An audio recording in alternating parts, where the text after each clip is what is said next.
శంకర హృదయ నివాసిని పార్వతి పరమేశ్వరి శంకర హృదయ నివాసిని పార్వతి పరమేశ్వరి.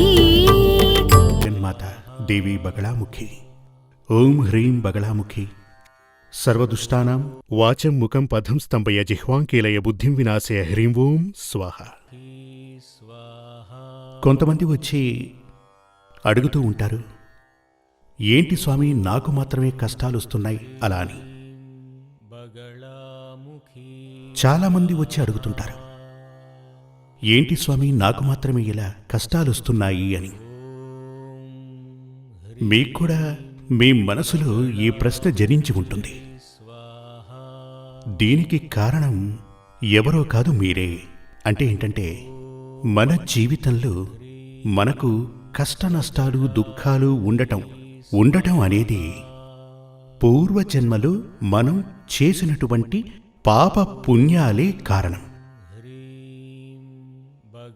ఎవరైతే తమ జీవితంలో అధికంగా కష్టాలు అనుభవిస్తున్నారో వారు పోయిన జన్మలో అధిక పాపాలు చేసిన వారని అర్థం. ఎవరి జీవితమైతే సదా సంతోషంగానూ సుభిక్షంగానూ ఉంటుందో వారు పూర్వజన్మలో అధిక పుణ్యాలు చేసిన వారని అర్థం. ఇప్పుడు మీకొక సందేహం రావచ్చు, గత జన్మలో పుణ్యం చేసిన వారు స్వర్గంలోనూ పాపం చేసిన వారు నరకానికి పోవడమేంటి అలా అని.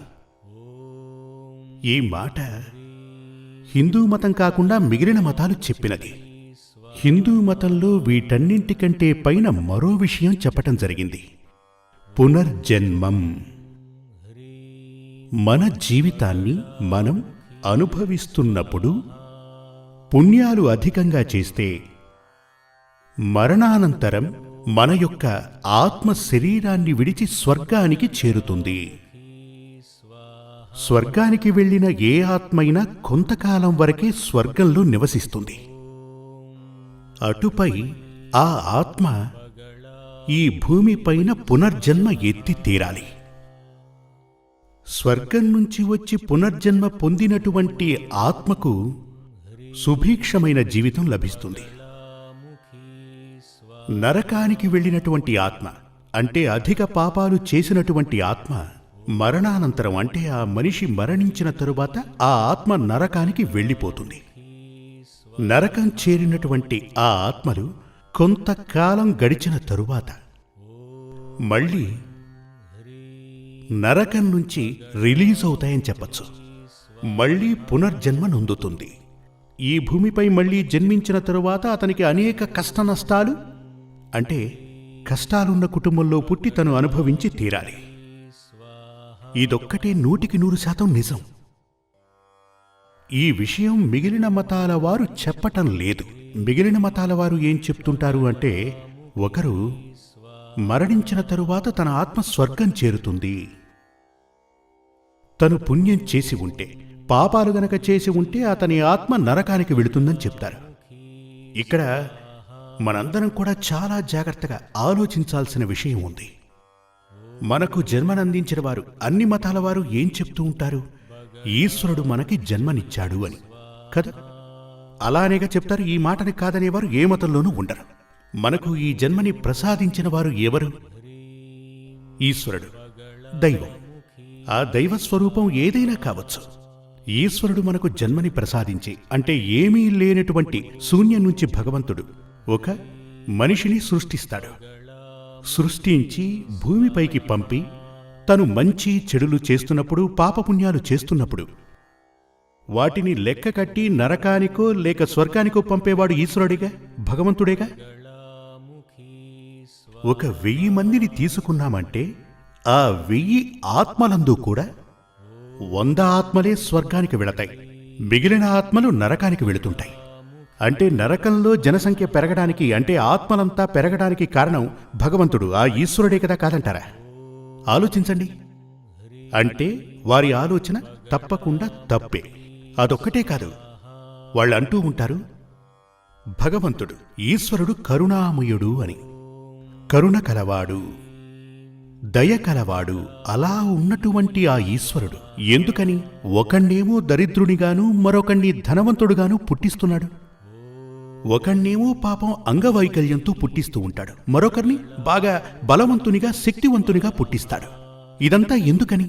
హిందూ మతం కానటువంటి మతాలు చెప్పినట్టే గనక జరుగుతూ ఉంటే, ఇదివరకే చెప్పినట్టు ఓ తల్లి తను వండినటువంటి వంటని తన 5 మంది పిల్లలకు సమానంగానేగా పంచుతుంది కదా. ఇక్కడ చెప్పేది ఏమిటి అంటే, అమ్మ అనేది కరుణకు ప్రతిబింబమని చెప్పచ్చు, కరుణామూర్తి అని కూడా చెప్పవచ్చు. ఇటువంటి వేల కొద్ది కాదు, కోటాను కోట్ల అమ్మల యొక్క శక్తి కలిగిన వాడే ఈశ్వరుడు. ఆ ఈశ్వరుడు ఎందుకిలా భిన్న ధృవాలు చూపాడు? ఒకణ్ణేమో ధనవంతుడుగా సృష్టిస్తాడు, మరొకణ్ణి అందవిహీనుడిగా సృష్టిస్తాడు, ఒకణ్ణి అందగాడుగా సృష్టిస్తాడు, ఒకణ్ణేమో దరిద్రుడిగా సృష్టిస్తాడు. అంటే మిగిలిన మతాల్లో చెప్పబడింది సరైంది కాదు. నువ్వు అందగాడిగాను అందవిహీనుడిగాను దరిద్రుడిగాను ధనవంతుడిగాను పుట్టటానికి కారణం నీ యొక్క కర్మఫలమే. దీనిని హిందూ ధర్మంలో ముఖ్యంగా చెప్పటం జరిగింది పునర్జన్మలను బట్టి. పునర్జన్మ ఉంది అలా అని హిందూ మతంలో చెప్పడం జరిగింది. మిగిలిన మతాలలో ఇది లేనే లేదు. మిగిలిన మతాలు అంటే ఇదివరకే చెప్పినట్టుగా మరణానంతరం పుణ్యం చేసిన వాడు స్వర్గానికి, పాపం చేసిన వాళ్ళు నరకానికి వెళతారు, ఈ మాటతో తేల్చేస్తారు. అలా అని చెప్తూ ఉంటారు. అలా కానే కాదు. స్వర్గం నుండి లేక నరకం నుంచి మళ్లీ పునర్జన్మ ఎత్తక తప్పదు. మిగిలిన మతాలలో హిందూ మతంలో ఉన్నటువంటిది ఏ మతంలోనూ లేదు. తెలుసుకోండి, హిందూ మతంలో లేనటువంటిది ఏదైనా వేరే మతంలో అసలు లేనే లేదు. కానీ మిగిలిన మతాలలో లేనటువంటి వేల కొద్దీ విషయాలు హిందూ మతంలో ఉన్నాయి. దీనిని చదివితే తెలుస్తుంది. ఇప్పుడు ఈ పునర్జన్మ అని చెబుతున్నటువంటిది 100% నిజం. అందుచేతనే మనందరికీ ఇక్కడ జన్మమునందు అంటే ఒక తల్లి నుంచి జన్మించినటువంటి కోటీశ్వరుడైనా సరే దరిద్రుడైనా సరే ఒక అమ్మ యొక్క ఓ తల్లి గర్భం నుంచి అంటే ఓ తల్లి పుట్టుకను ఇచ్చినటువంటి ఒకే గర్భం నుంచి వచ్చినటువంటి పిల్లలు పలు రకాలుగా ఉంటారు. రోగగ్రస్తులై ఉండొచ్చు. వారి వారి జీవితం లైఫ్ స్టైల్ ఏదైనా సరే రకరకాలుగా ఉండటానికి కారణం వారి యొక్క కర్మ ఫలాలే. ఆ కర్మ ఫలాన్ని కొంతవరకు మనం మార్చవచ్చు. కర్మఫలాన్ని అందించువాడు అంటే మన డెస్టినీ, మన కర్మఫలాన్ని లిఖించువారు బ్రహ్మదేవుడు. అది మన హిందూ శాస్త్ర ప్రకారం. జన్మని అందిస్తున్నప్పుడు తలరాతను రాసేవాడు బ్రహ్మదేవుడు, విధిని లిఖించువాడు.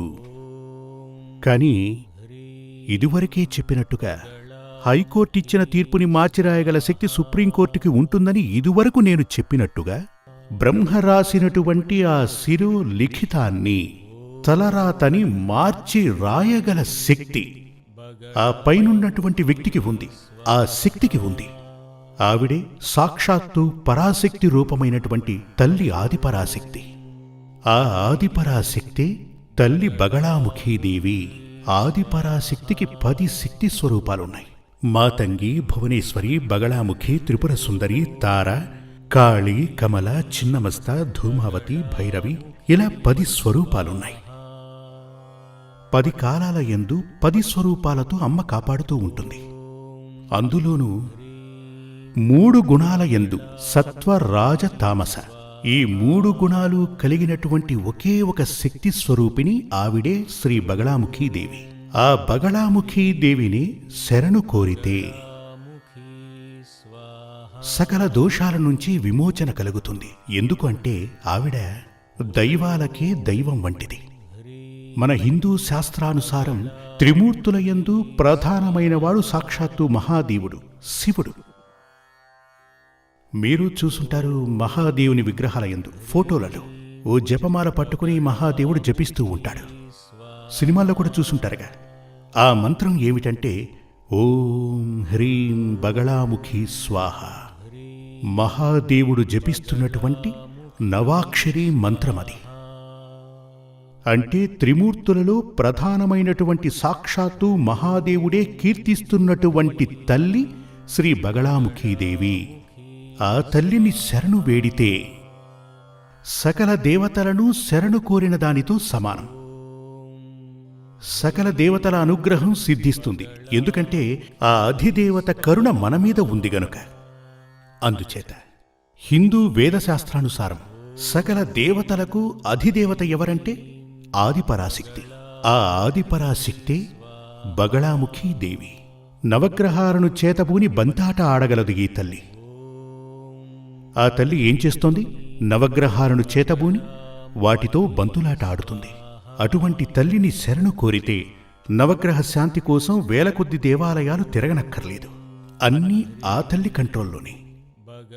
ఆవిడ విల్ పవర్ ముందు తలవంచవలసినవి ఇవన్నీ కూడా. దీని గురించి హిందూ వేదశాస్త్రాలు పఠించాలి, అప్పుడే మీకు తెలుస్తుంది.